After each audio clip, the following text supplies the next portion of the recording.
Next point बघा. Parallelogram law of vector addition. आता याच्यामध्ये पॅरलोग्राम लॉ बघायचा आहे. मागच्या वेळेला आपण ट्रायंगल लॉ बघितलेला होता. म्हणजे स्टेटमेंट बघूया पहिल्यांदा काय सांगितले.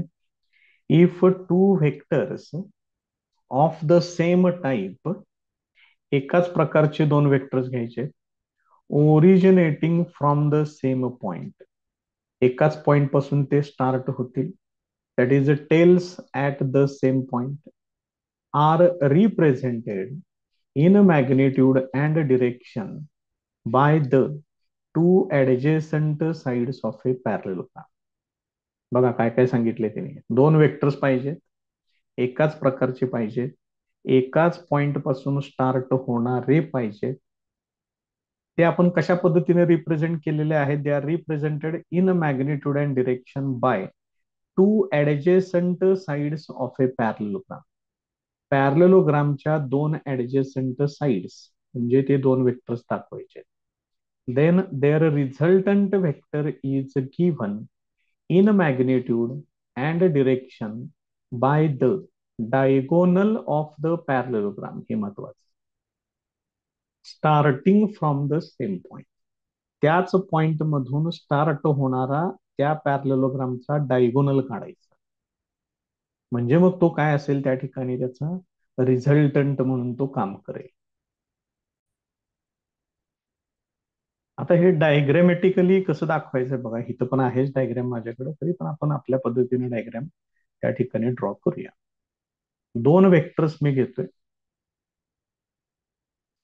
पहिला वेक्टर मी असा दाखवतोय आणि दुसरा वेक्टर असा दाखवतोय.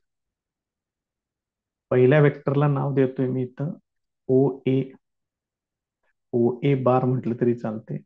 दुसरा वेक्टर आहे ओ बी बार. ओ ए बारलाच मी कन्सिडर करतोय पी बार, ओ बी बारला कन्सिडर करतोय Q bar. So if two vectors they are represented in magnitude and direction by the two adjacent sides of a parallelogram, both starting from the same common point. एकाच point पासून start होणारे हे दोन vectors आहेत. आता यांचा resultant जर काढायचा असेल तर सगळ्यात पहिल्यांदा तुम्हाला इथं हा पॅरलोग्राम कंप्लीट करावा लागेल. मग त्याच्यासाठी काय करायचंय बघा. त्याच्यासाठी ही बाजू घेतोय मी इथं पूर्ण करून या पद्धतीनं, आणि दुसरी बाजू इकडनं पूर्ण केली पाहिजे त्याला या पद्धतीनं. मग मी इथं पॉइंट लिहितोय, पॉइंट सी. मग हे दोन वेक्टर जिथून स्टार्ट झालेले आहेत तिथून स्टार्ट होणारा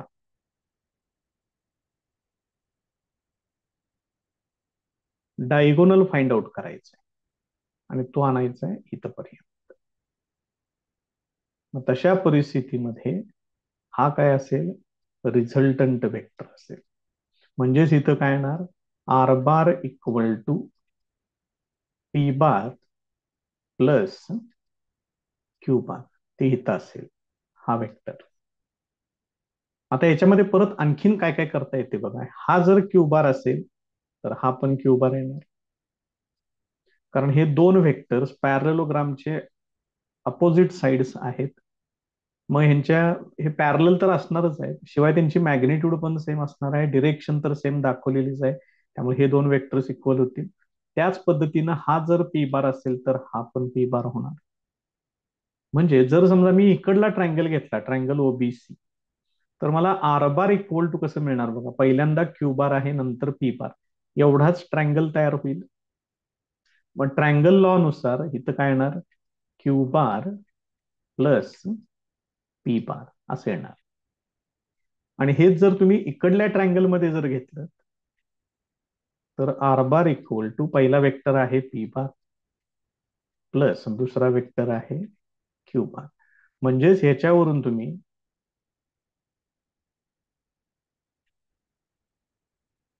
हे पण सिद्ध करू शकताय. हे आपण आधी पण बघितलेलं आहे. यालाच म्हणतात कम्युटेटिव्ह लॉ.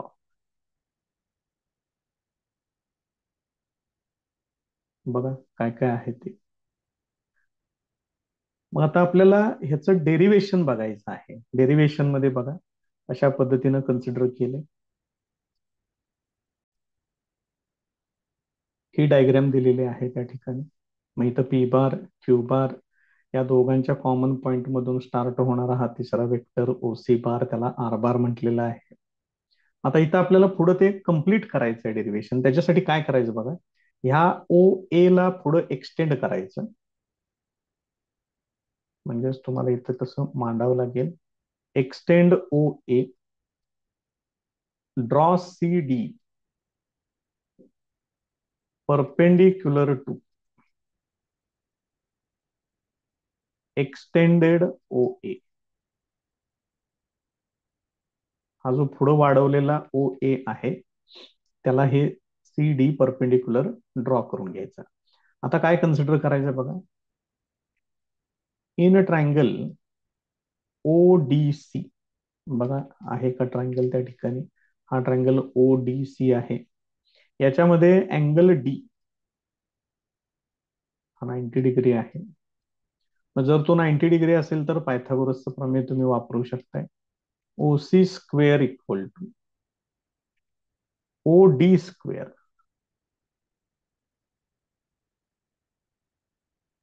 ओ D square plus C D square हे असेल.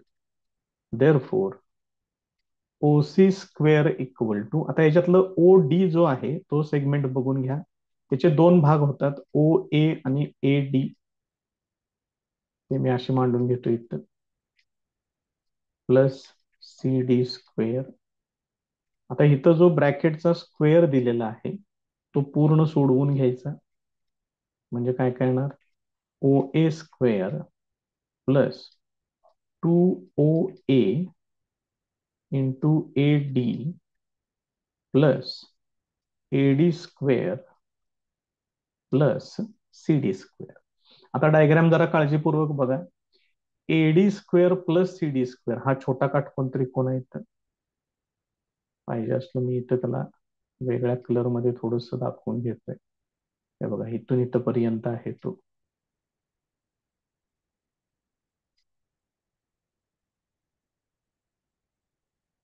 इथं आहे बघा एवढाच. मग याच्यामध्ये सुद्धा काय होणार, इथं 90 डिग्री येणार. हे जर 90 डिग्री असेल तर याच्यामध्ये तुम्ही परत पायथागोरस थेरम वापरू शकताय. मग AD square plus C D square केलं की काय मिळणार तुम्हाला, तिथं एसी स्क्वेअर तुम्हाला मिळेल. म्हणजे इथं वापरू शकतो मी एवढ्यासाठी AC square. Therefore O C square equal to O A square plus twice O A into A D plus A C square. आता जरा डायग्राम मध्ये काळजीपूर्वक बघा. ओ सी बार पाहिजे मला, ओ सी स्क्वेअर. ओ सी बारला काय म्हटले मी, आर बार म्हटले. मग ओ सी इक्वल टू काय येणार, O C equal to R येणार, त्याचा स्क्वेअर म्हणजे इथे येणार R square. This is equal to O A, तो इथे आहे बघा. ओ ए बार म्हणजे पी बार, मग ओ ए म्हणजे फक्त पी, त्याचा स्क्वेअर घ्यावा लागेल plus twice P. A D मात्र इकडे आहे बघा, इथं आहे एवढाच. त्याला आपण आता सध्या तरी इथं काही लिहू शकत नाही, मग त्याच्यासाठी थोडस वेगळं काम करावं लागेल. मी इथं त्याला बाजूला ठेवतोय असं 1-2 मिनिट फक्त. प्लस एसी स्क्वेअर तो इथं आहे. मग क्यू बार आणि एसी स्क्वेअर इक्वल आहेत बघा. म्हणजेच एसी स्क्वेअरला तुम्ही काय कन्सिडर करू शकताय, क्यू बार कन्सिडर करू शकताय. पॅरलेलोग्रामचे अपोजिट साइड्स आहेत त्यामुळे पॅरलल आणि equal, direction same, magnitude same. त्यामुळे एसी स्क्वेअरच्या ठिकाणी तुम्ही काय लिहू शकताय, क्यू स्क्वेअर लिहू शकताय. आता राहिलं कोण, फक्त फक्त याच्यामध्ये एडी तेवढा राहिलेला आहे. त्याला बघूया आता एडी ला काय करावं लागते. डायग्राम थोडीशी इथं खाली घेतोय आणि मग त्याची ऍडजस्टमेंट आपण बघूया, कारण डायग्राम महत्वाची आहे याच्यामध्ये.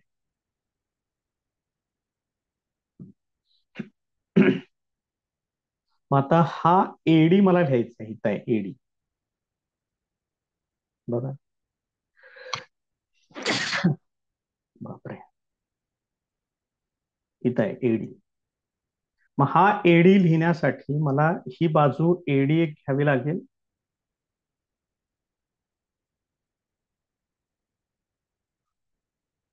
त्याला आता वेगळं कॉम्बिनेशन.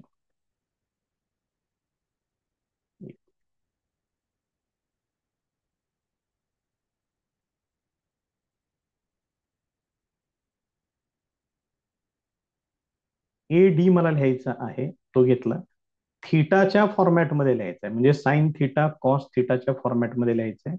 आणि याच्यामध्ये एसी आला पाहिजे, एवढं लक्षात ठेवा. त्यानंतर इथं 90 डिग्री आहे. मग थिटाच्या शेजारचा कंपोनंट जर मला, सॉरी, 90 डिग्रीच्या समोरची बाजू एसी, याचा अर्थ एसी हायपोटेनियस आहे. थिटाच्या शेजारची बाजू ए डी आहे. मग शेजारची बाजू आणि हायपोटेनियस हे जर मला पाहिजे असेल तर मला इथं कॉस थिटा लिहावं लागेल.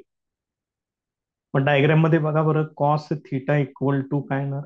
Cos theta is equal to AD divided by AC, हे असे आहे. बघा लक्षात येते का? मग आता हा जो थिटा आहे त्या थिटाच्या संदर्भात थोडस बघा, कारण आपण फक्त पॅरलोग्रामच घेऊन आलोय पुढे. पायथागोरसचं थेरम फक्त वापरले, बाकीचं अजून याच्यामध्ये काहीच आपण कन्सिडर केलेलं नाहीये. अँगल बघा, अँगल इथं दाखवलेला आहे थिटा. हा अँगल आहे पी बार आणि क्यू बार या दोघांच्यातला अँगल आहे.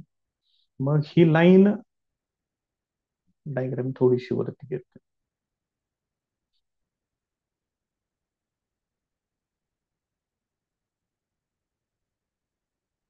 ही लाईन ओबी आणि एसी बघा पॅरलल टू इच अदर आहे. त्यानंतर ही जी लाईन आहे इथली, ही त्यांची ट्रान्सव्हर्सल आहे. त्यामुळे हा जो अँगल असेल इथं थिटा, तोच अँगल इथे येणार. म्हणून हा अँगल इथं थिटा घेतलेला आहे. आणि त्या थिटासाठीच हे काम चाललेलं आहे आता आपलं.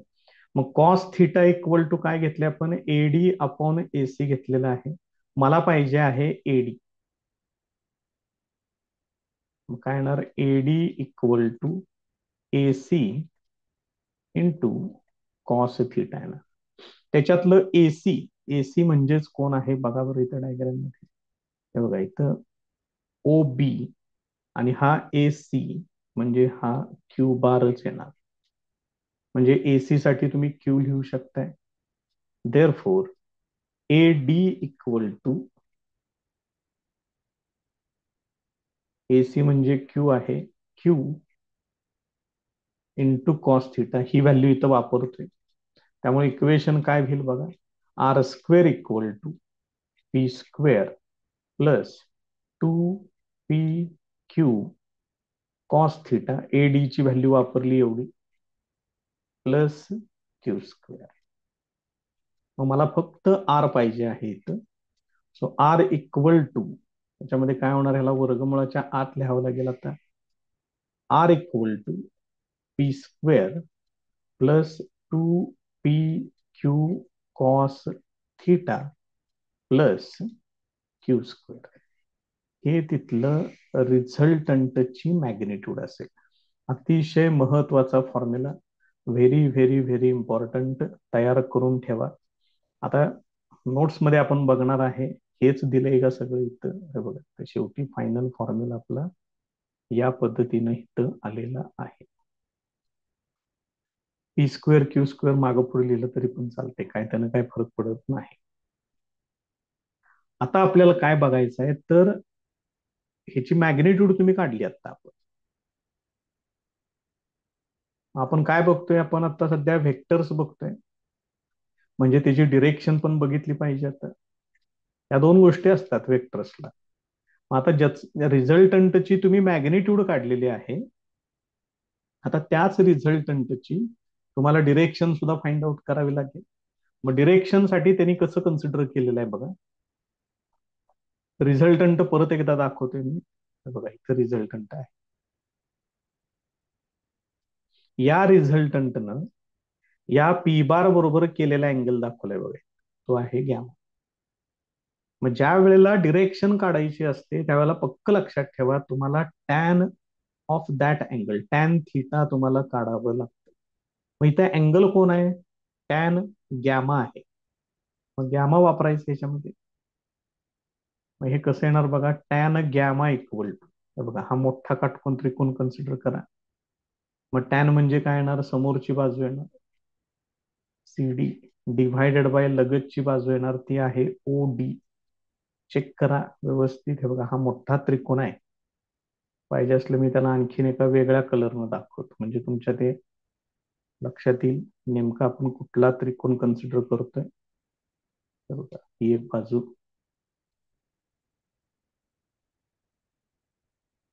दुसरी बाजू,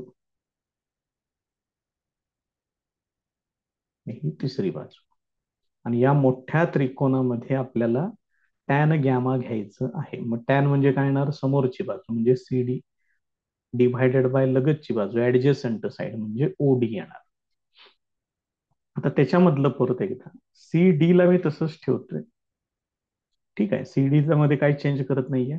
पण ओ डी मध्ये परत दोन भाग आहेत, ओ ए प्लस ए डी.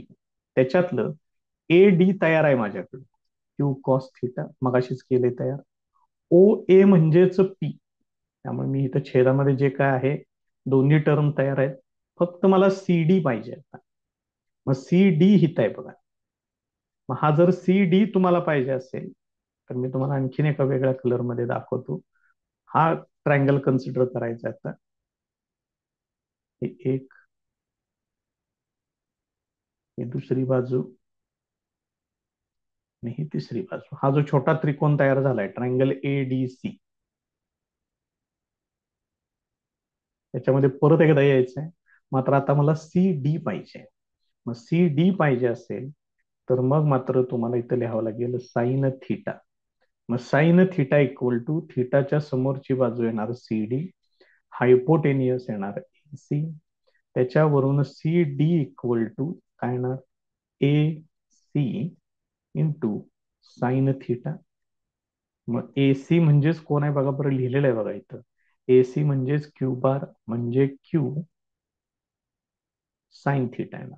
आता ह्या सगळ्या व्हॅल्यूज ह्याच्यामध्ये वापरायच्या, म्हणजे मग तुम्हाला टॅन गॅमा ही व्हॅल्यू तुम्हाला मिळेल सी डी, बघा तयार आहे, Q sine theta divided by O A, O A म्हणजेच पी प्लस ए डी म्हणजे क्यू कॉस थिटा, हे असं येईल. मग बघूया बरं त्यांनी पण हाच फॉर्म्युला दिलाय का टॅन गॅमासाठी. त्यांनी बघा आता ह्याच्यामध्ये दाखवताना दाखवलंय गॅमा, डायग्राम मध्ये तुम्ही बघताय स्वतः, आणि इथं लिहिलेलं आहे अल्फा. फॉर्म्युला तरी बघा तोच आहे का? Q sine theta upon P plus, हे बघा इथं आहे Q sine theta divided by P plus Q cos theta. बघूया याच्यामध्ये तर निम्म चाललंय याचं.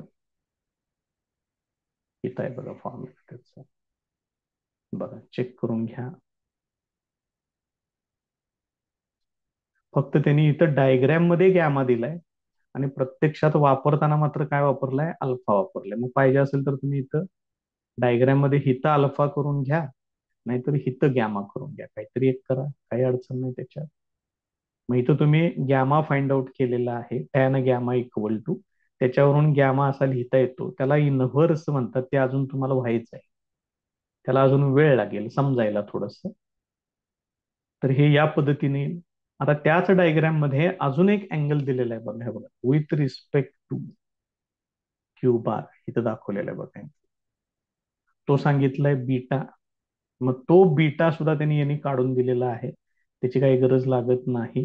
हे बघा इथं बीटा या ठिकाणी. मग याच्यासारखंच आहे, ह्या टॅन इनव्हर्सला इकडे घेतलं की तुम्हाला त्याचा फॉर्म्युला पूर्ण मिळेल. बघा अशा पद्धतीने लिहावं लागेल ते. ह्या टॅन इनव्हर्सला इकडे पाठवायचं म्हणजे ते होईल tan beta. So tan beta equal to इथे येणार P sine theta divided by Q plus P cos theta. या पद्धतीनं हे कम्प्लीट डेरिवेशन तयार होईल. करून ठेवा डेरिवेशन, इम्पॉर्टंट. नेक्स्ट पॉइंट आहे रिझोल्युशन ऑफ वेक्टर्स. मग याच्यामध्ये काय करायचंय बघा, तुम्हाला तर एक वेक्टर दिलेला असेल आणि त्याला स्प्लिट करायचंय. त्याला स्प्लिट करून त्याचे दोन कंपोनंट्स फाइंड आउट करायचे. मग याच्या आधीच्या सेक्शन मध्ये आपण काय करत होतो, दोन वेक्टर्स दिलेले असायचे, त्या दोघांची बेरीज करून आपण रिझल्टंट वेक्टर फाइंड आउट केलेलं होतं. बघा, आठवतंय का? पहिला आपण बघितला होता ट्रायंगल लॉ. त्याच्यामध्ये आपण असं सांगितलं होतं दोन वेक्टर्स, मग हा त्यांचा रिझल्टंट येणार, या पद्धतीने केलेलं होतं. त्याच्यानंतर आपण बघितला पॅरलेलोग्राम लॉ. हा पहिला वेक्टर, हा दुसरा वेक्टर. मग इथं काय करा, हा पॅरलेलोग्राम कम्प्लीट करा म्हणून सांगितलं होतं. आणि नंतर यांचा डायगोनल काढायचा, हा तिथला काय असेल, रिझल्टंट वेक्टर होत. मग ट्रायंगल लॉ, पॅरलेलोग्राम लॉ हे कशासाठी होते, दोन वेक्टर्स तुम्हाला दिलेले होते, त्यांची बेरीज करून रिझल्टंट काढण्यासाठी होतं. आता ह्याने काय सांगितलेलं आहे की आपल्याला एक वेक्टर दिला जाईल आणि त्याचे दोन कंपोनंट्स काढायचे आहेत. फक्त त्याच्यामध्ये एक महत्वाचं लक्षात ठेवा की हे जे काही कंपोनंट्स आहेत they must be mutually perpendicular to each other. ते दोन कंपोनंट्स मात्र कंपल्सरी परपेंडिक्युलर टू इच अदरच पाहिजेत. ते जर परपेंडिक्युलर जर घेतले नाहीत तर एका वेक्टरसाठी आपण भरपूर कंपोनंट्स काढू शकतो. मग प्रत्येकाचे कंपोनंट्स वेगवेगळे येऊ शकतात. त्यामुळे ते युनिफॉर्म यावेत याच्यासाठी त्यांनी ही व्यवस्था केलेली आहे की कंपोनंट्स काय पाहिजेत, कंपल्सरी परपेंडिक्युलर पाहिजेत. मग एका वेक्टरला स्प्लिट करून त्याचे कंपोनंट्स फाइंड आउट करणे, यालाच म्हणायचं रिझोल्युशन ऑफ द वेक्टर. हे कंपोनंट जर म्युच्युअली परपेंडिक्युलर असतील then they are called as rectangular components or resolved parts of the vector. हे कंपोनंट जर परपेंडिक्युलर असतील तर त्या कंपोनंट्सना काय म्हणतात, रेक्टँग्युलर कंपोनंट किंवा resolved parts of the vector. आता हे कसं फाइंड आउट करायचं आहे ते बघूया आता आपण. मग तुम्हाला दिलेला जो वेक्टर आहे तो वेक्टर मी असा कन्सिडर करतोय, त्याला इथं नाव देतोय वेक्टर आर बार. आता ह्याचे दोन परपेंडिक्युलर कंपोनंट्स मला फाइंड आउट करायचे आहेत. त्याच्यासाठी काय करायचं बघा, हा वेक्टर जिथून स्टार्ट होतोय तिथून एक्स ऍक्सिस एक दाखवून घ्यायचा, त्या एक्स ऍक्सिसला परपेंडिक्युलर असलेला वाय ऍक्सिस पण दाखवून घ्यायचा. हे एक्स ऍक्सिस, हे वाय ऍक्सिस, इथं ओरिजिन.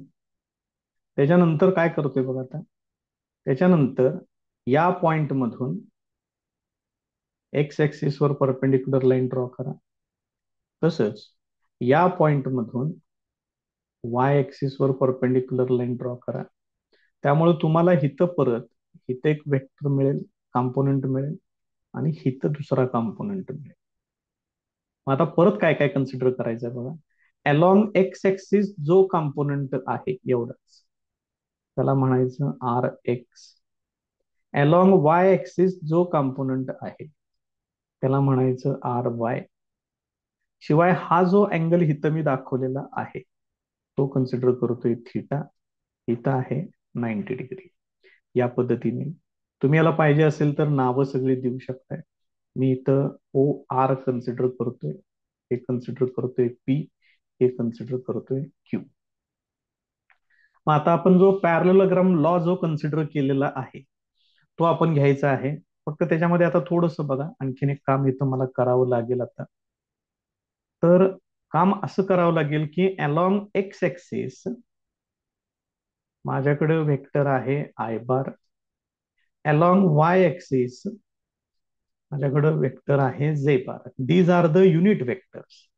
हे काय आहेत म्हणून सांगितलं होतं? युनिट वेक्टर्स आहेत म्हणून सांगितलं होतं. जरा बघा बरं, आठवतंय का कन्सेप्ट काय सांगितली होती युनिट वेक्टरची? Unit vector equal to vector divided by its magnitude असं घेतलं होतं. मग युनिट वेक्टर इथं कुठला आहे? तो आहे आय बार. तो मी इथे घेतलेला आहे. ठीक आहे. वेक्टर कोण आहे? वेक्टरला लिहितोय आर एक्स बार. तो इथं आहे बघा, इथून इथपर्यंत एवढा वेक्टर आहे तो. आणि त्याची मॅग्निट्यूड म्हणजे लिहायचं नुसतं आर एक्स. मग याच्यावरून R X bar equal to काय येणार बघा? R X into I bar. मग असं सेम तुम्ही अलॉंग वाय ऍक्सिस जो कंपोनंट आहे इथं त्याला पण मांडू शकताय. R Y bar equal to R Y, फक्त युनिट वेक्टर इथला घ्यायचा अलॉंग वाय ऍक्सिसचा, तो आहे जे बार. आता हा जो ओ क्यू आर पी हा जो क्वाड्रिलॅटरल तयार झालेला आहे, याला तुम्ही रेक्टँगल म्हणू शकताय. त्याचबरोबर त्याला तुम्ही पॅरलेलोग्राम पण म्हणू शकताय. पॅरलेलोग्राम का म्हणायचं? कारण आपल्याकडं लॉ ऑफ पॅरलेलोग्राम आहे. त्याचा वापर जर केला तर हा पहिला वेक्टर आर एक्स बार, हा दुसरा वेक्टर आर वाय बार, या पॅरलेलोग्रामच्या ऍडजेसंट साइड्स आहेत आणि त्यांच्या कॉमन पॉइंट पासून हे आर बार तयार होते. याचा अर्थ आर बार या दोघांचा रिझल्टंट आहे. म्हणजेच R bar equal to R X bar plus R Y bar हे असेल. आता माझ्याकडे व्हॅल्यूज तयार आहेत. आर एक्स बार म्हणजेच कोण आहे? R X into I bar plus R Y bar म्हणजेच कोण आहे? आर वाय इंटू झे बार. असा हा इथं महत्वाचा फॉर्म्युला मिळेल. म्हणजेच या व्हेक्टर आर बारचे तुम्ही या पद्धतीनं दोन कंपोनंट्स फाइंड आउट केलेले आहेत.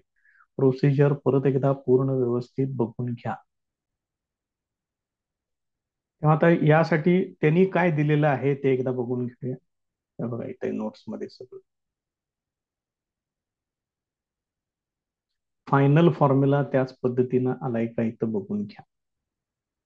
हे बघा इथं आय आणि जे एवढंच लिहिलंय. आपण आय बार जे बार सुद्धा लिहिलेलं आहे या पद्धतीने. आता त्याच्या पुढे त्यांनी इथं अँगल थिटा कन्सिडर केलाय बघा. आर बार न आर एक्स बरोबर केलेला अँगल थिटा, तो आपण आपल्या डायग्राम मध्ये पण दाखवलेला आहे. हे पहिल्यांदा लक्षात आलंय का बघा. मग आता पुढचा पार्ट बघू आपण.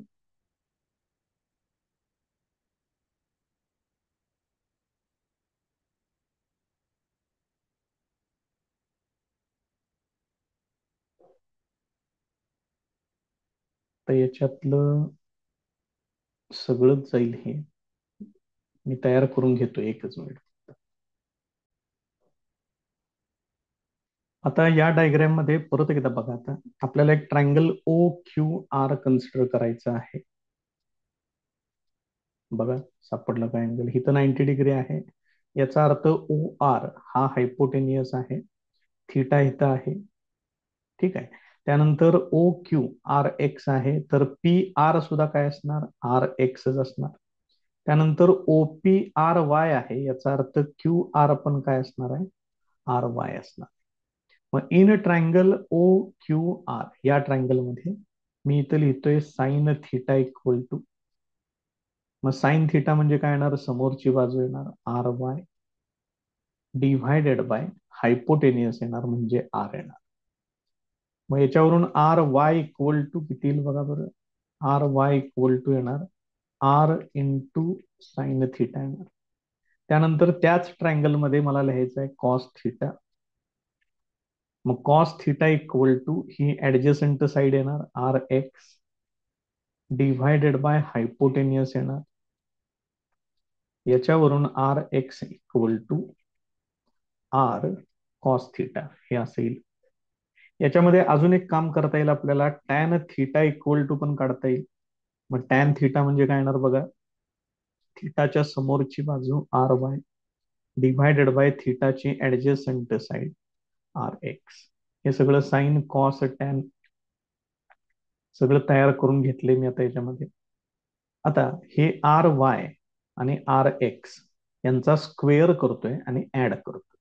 म्हणजे काय होईल बघा, R Y square plus R X square is equal to, याचा स्क्वेअर केला ते येणार R square sine square theta plus याचा स्क्वेअर करा R square cos square theta. मग याच्यातून आर स्क्वेअर कॉमन घ्या म्हणजे शिल्लक काय राहील, sign square theta plus cos square theta हे असेल. इकडं फक्त मी आर एक्स स्क्वेअरला पहिल्यांदा घेतोय, आर वाय स्क्वेअरला पुढे ठेवतोय. मग हे sine square theta plus cos square theta that is equal to 1. त्यामुळे हे असेल R X square plus R Y square is equal to R square येणार. मग याच्यावरून R equal to square root of R X square plus R Y square ही value तुम्हाला मिळेल. त्यामुळे हे फॉर्म्युले सगळे लक्षात ठेवा. ज्या वेळेला तुम्ही आर बार इक्वल टू असा व्हेक्टर लिहिताय त्यावेळेला त्याच्यासाठी मॅग्निट्यूड येणार, त्यानंतर त्याची डिरेक्शन सांगण्याचं काम इथं होईल. Tan theta is equal to R Y upon R X. हे फार महत्वाचे फॉर्म्युले आहेत, व्यवस्थित करून ठेवा. मग आता मी एक्स एक्सिस आणि वाय एक्सिस एवढेच कन्सिडर केले होते. समजा मी याच्यामध्ये तिसरा एक्सिस घेतला, झेड एक्सिस.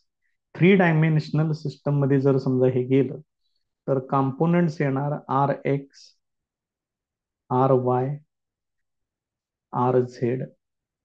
वेक्टर्स येणार along X axis I bar येणार, अलॉंग वाय एक्सिस जे बार येणार, अलॉंग झेड एक्सिस येणार के बार. मध्ये प्लस टाका इक्वल टू तुम्हाला काय मिळेल, आर बार मिळेल. आणि याची जर मॅग्निट्यूड पाहिजे असेल तर स्क्वेअर रूट मध्ये आर एक्स चा स्क्वेअर प्लस आर वाय चा स्क्वेअर प्लस आर झेड चा स्क्वेअर. या पद्धतीनं फक्त पुढे तुम्हाला ते वाढवावं लागेल. बघा हे पण तसंच दिलंय का सगळं चेक करा. बघा R X equal to R cos theta, R Y equal to R sine theta.